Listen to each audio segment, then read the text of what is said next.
Welcome to Rome Tips. If you're enjoying this content, please consider subscribing and hitting the like button. All the links mentioned in this overview can be found in the description below. Also, remember this is just my personal experience with the tool. Today, we're diving into Slyce AI, found at https://slyce-re.co.uk. Slyce AI presents itself as a streamlined, user-friendly platform designed to simplify intricate tasks through the power of artificial intelligence. Their website highlights a focus on accessibility, suggesting that even individuals without extensive technical expertise can leverage the platform's capabilities. One of the key features emphasized is the automation potential, hinting at the possibility of automating repetitive processes and workflows.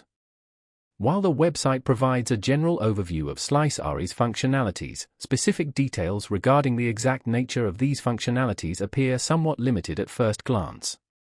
The platform emphasizes its ability to handle complex problems but doesn't immediately delve into the specific types of problems it addresses.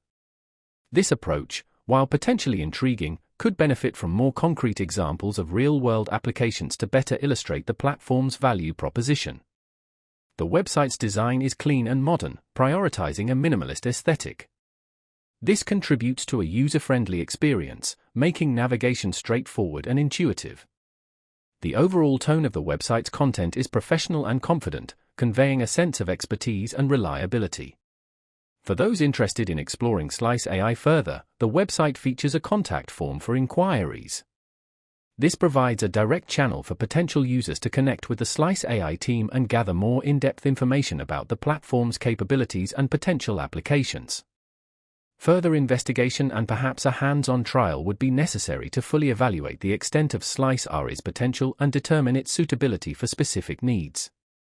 It will be interesting to see how this platform evolves and what further features and functionalities they develop in the future.